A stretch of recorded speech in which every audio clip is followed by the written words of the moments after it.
welcome. There's like a lot of food right here. So if your tray is empty, come on up. I won't bite you. It's all good. So good afternoon. Welcome. My name is Averil Smith, and I'm excited to share pictures with you today and just some thoughts on my recent tour of Israel, and specifically locations where Jesus lived and ministered. So I guess it'll be the next slide, Sayer. Okay, so to get started, let's quickly review the map. How are you with your geography? Israel is a tiny country located on the Mediterranean Ocean and surrounded by a variety of other nations or even continents. You can see Europe and Asia and Africa all sort of converging on tiny little Israel, the yellow one there on the larger map. And it's called the cradle of civilization because so many important events occurred there. And as you can see, to compare, it is similar in size to Vancouver Island.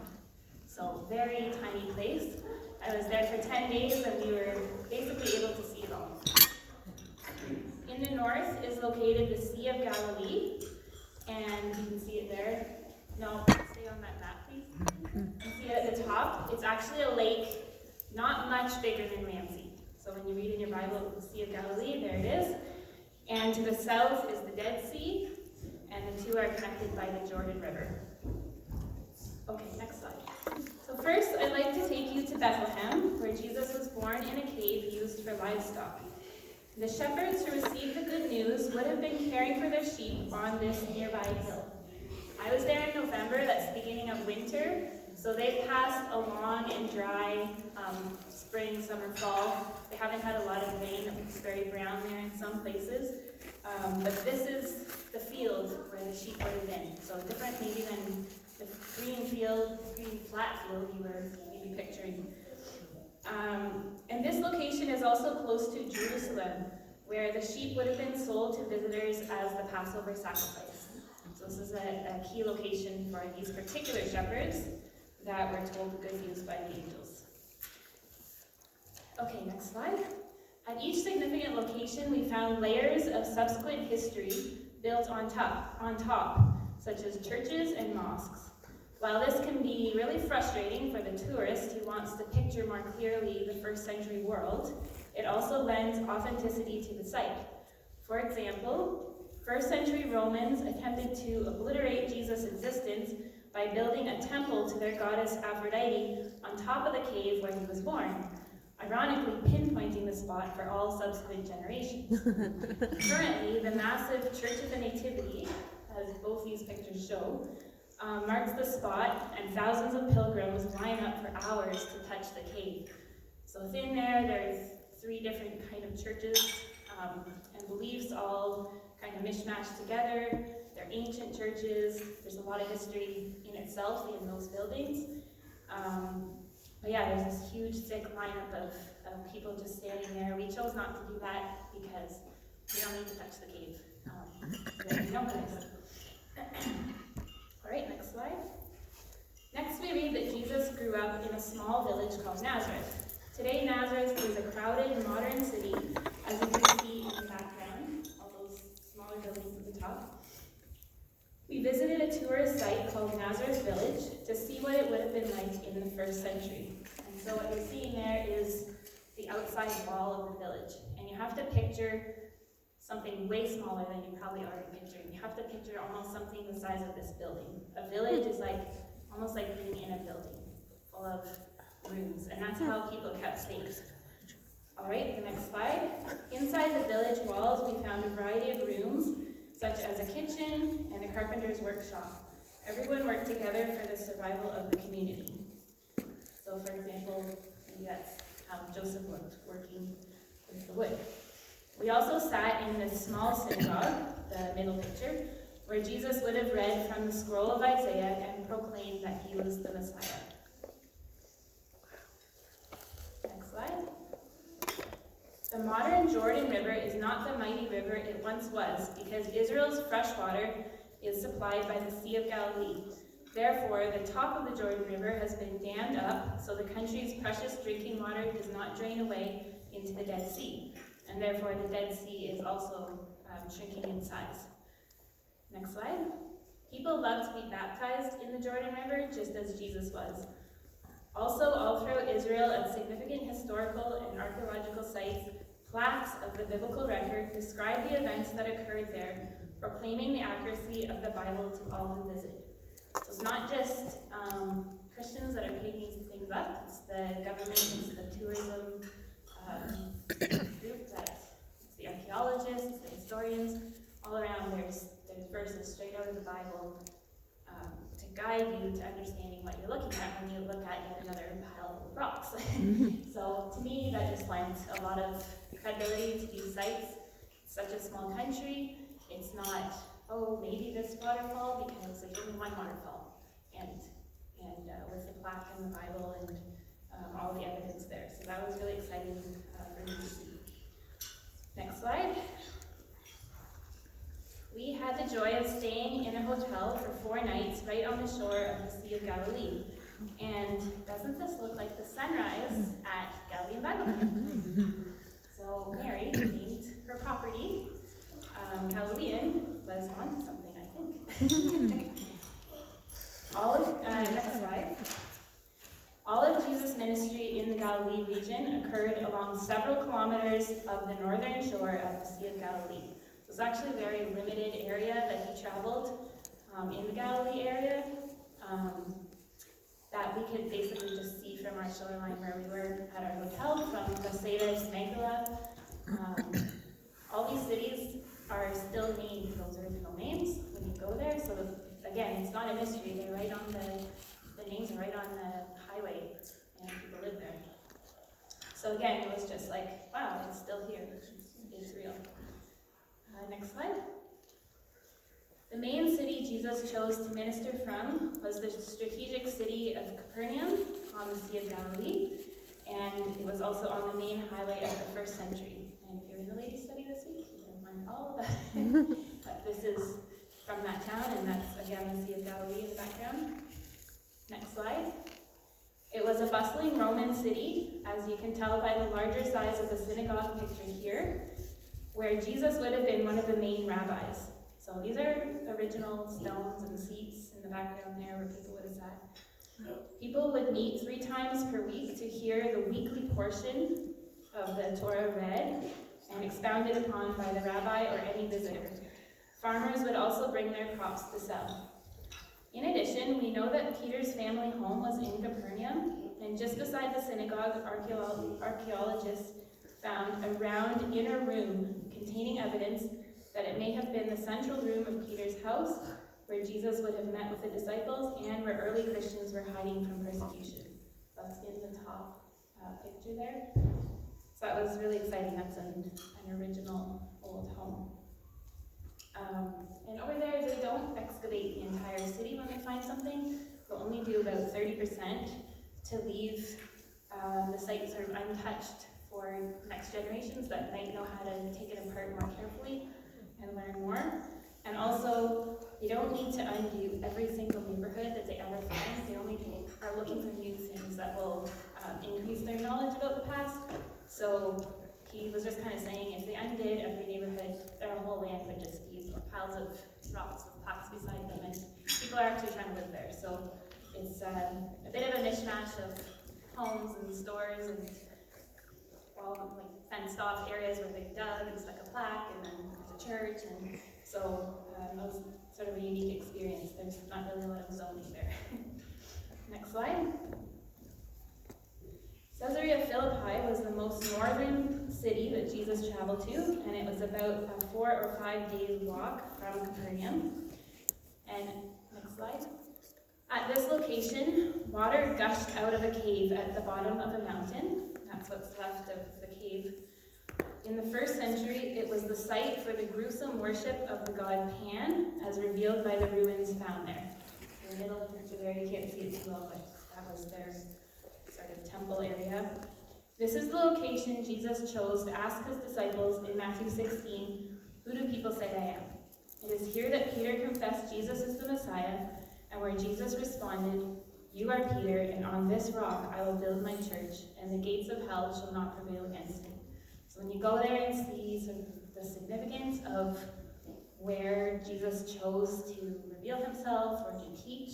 It's pretty amazing. It really just brings the Bible to life, I guess, because you can see, okay, he's comparing Peter to a rock, or he's comparing the church to a rock, but he's doing it on a site where people are worshiping false gods. All right, next slide. At the end of his public ministry, Jesus traveled to Jerusalem, and he spent his nights on the Mount of Olives facing Jerusalem. He actually went there for safety. His surroundings are described as a garden, perhaps something like this one. This was actually a nice garden built by the Mormon church. Next slide. But today, the Mount of Olives looks more like this. It is gray. In the middle there, you can see a hill covered in gray. It is gray with tombstones of thousands of Jews buried there, facing Jerusalem. And the guy kind of joked, but they figure, the Bible says, that Jesus is coming back to Jerusalem with the New Jerusalem, so front row seat. There they are on the Mount of Olives. You can see kind of in the middle, below the trees, it's hard to tell, but there's a whole street there of tour buses. So that's what we saw. Not as green as I sort of expected. There are large historical churches and crowds of pilgrims from all over the world tracing the footsteps of Jesus' last week on earth, as you can see there. And a few of the ancient olive trees have been preserved, dating back thousands of years, but they're fenced off to be protected from the pilgrims. Because, of course, anyone who passes this tree that they figure would have been in the garden when Jesus was there wants to take a little piece of bark home for their souvenir. And so over the years it would be ruined, so they put a fence around it. Meanwhile, I don't know if you can see, sort of beside the tree picture, those are some homes. Modern homes, there are modern homes on the Mount of Olives, such as that of our tour bus driver. He lives on the Mount of Olives. And our guide, Dan, actually, he was born in Bethlehem. So these are places, you know, they're just people trying to live there still. And that just, I don't know, blows my mind, but it's interesting. All right, next slide. Jerusalem. Jerusalem is the most significant city on earth for three main religions: Islam, Judaism, and Christianity. Here's the famous Western Wall, revered because the Holy of Holies of the temple, where God's presence resided, backs onto it, and it is part of the only original stone remaining from that time. So on the other side of that wall, the big square building of the Holy of Holies would have been right there. So people come from all over the world to touch that wall. Yes, I touched that wall. I did it. Still a special moment. I know he's not there, but he still did it. And that's the women's court, and they're on the other side. All right, next slide. The Israel Museum has created this large model of the first century Jerusalem for visitors to enjoy and for historical study. The guy had a funny story. One day he was showing a group of Americans, of course, this model, and all of a sudden they started to yell because a man had jumped over the fence and started whacking at something in the model and crashing it down. And so they were, of course, screaming about that, and he laughed because it was the manager of the model. And so as they make archaeological findings and discoveries, they'll update their model. Wow. So there was the staircase heading straight on the model, and they found it that was actually a mistake. The manager was taking out the incorrect staircase and putting in the proper, but I mean tourists were there viewing it right at the same time. He wasn't wearing a sign that said it's okay, so it's sort of a funny story. But, so it's there for us to sort of picture, because when you go to Jerusalem, it's hard to picture because you're in it and it's so big and it's so busy. But it's also there for them, again, to continue to study, to continue to try to understand. This is the Israel Museum. So it's not like, oh, just a couple of Christians around the world kind of want to hang on to this old Bible thing. This country is putting millions of dollars, and it's only the size of Vancouver Island, into trying to understand history, trying to understand the archaeology, and it's right literally under their feet. So it was really neat to see that in 3D. And then, what was that? Sorry. Oh yes, I just wanted to point out in general, like, that's all of Jerusalem. So walled city, first century, where Jesus would have been going. Look at the size of the temple. You can see the temple courts. You can see the smaller rectangular building in the middle. The front part, they would have went in there and brought their sacrifice. The family, would have brought the lamb that they bought off the shepherds. And then the priest would have received the lamb and went in past that dividing wall, right in front of the Holy of Holies, and sacrificed it for them. They wouldn't have even seen that. And then the taller square building there, that's the Holy of Holies, where the priest would only go once a year. And so behind that slightly taller one, that's the Western Wall, where all the tourists are hidden. And to the left, the smaller looking buildings, that would have been sort of the poorer area, or just the regular Jewish population. And then behind the temple with the sort of reddish roofs and the bigger buildings, those would have been the Romans, and the rich people, the Sadducees, the priests that were getting most of those people.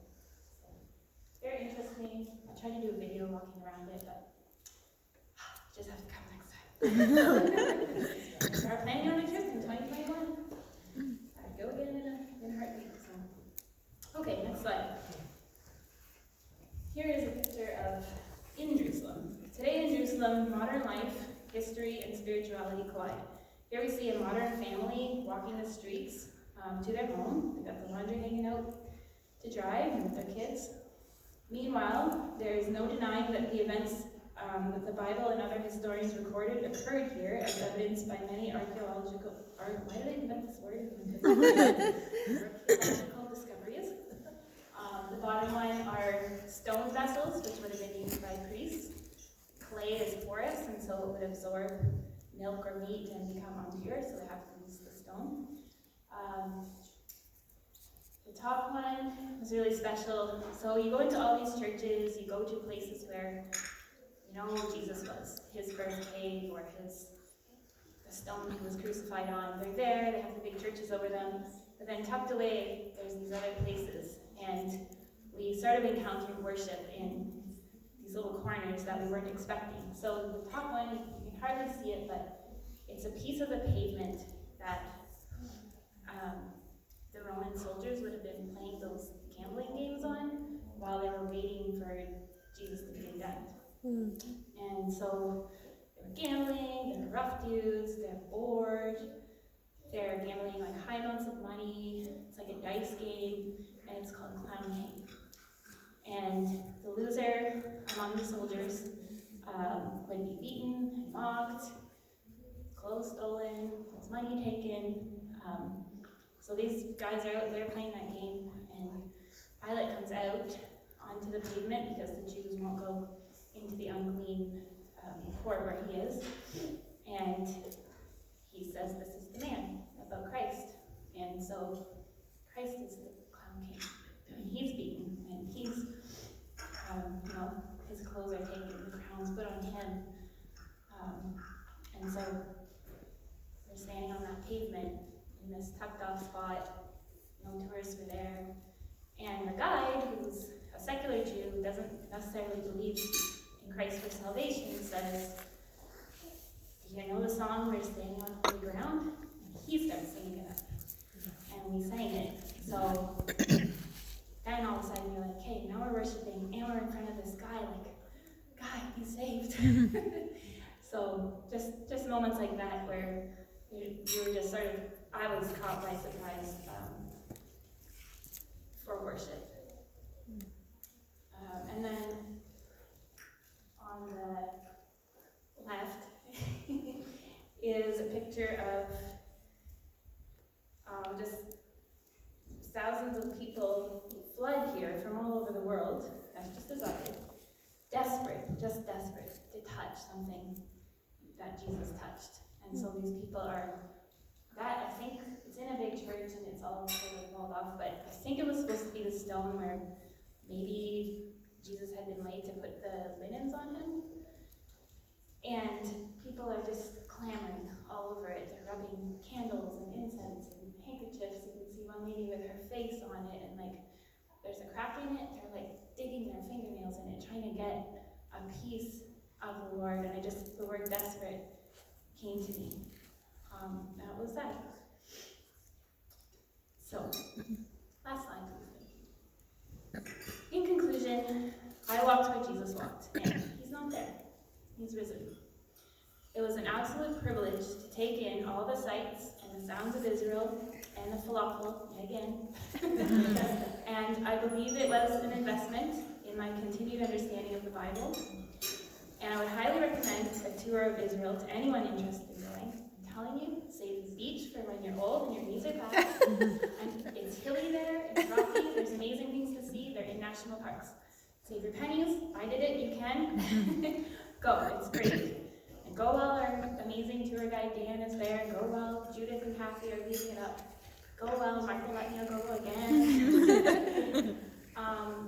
However, while I was sad to leave Israel behind, in my carefree holiday, but through Jesus' death and resurrection, and his presence in each believer's life through the Holy Spirit, I never once felt that I was leaving the Lord behind. And I am so thankful for God's promise that he is with us no matter where or when we live.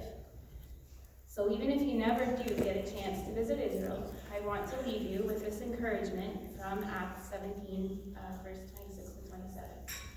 It says, "And he made from one man every nation of mankind to live on all the," I don't know, it's like, what does it say, Rachel? All the face, sorry. "And he made from one man every nation of mankind to live on all of the face of the earth, having determined allotted periods and the boundaries of their dwelling place, that they should seek God, in the hope that they might feel their way toward him and find him. Yet he is actually not far from each one of us." So thank you for listening, thank you for being here today, and while I have the microphone, I'd just like to thank the ladies who put together this beautiful event today. They put their heart and soul into it, despite all the construction and all the setup that it is. So thank you to LaShawn, to Esther, to Sheila, to Rachel, to Kayla and Ken, all everyone else on this.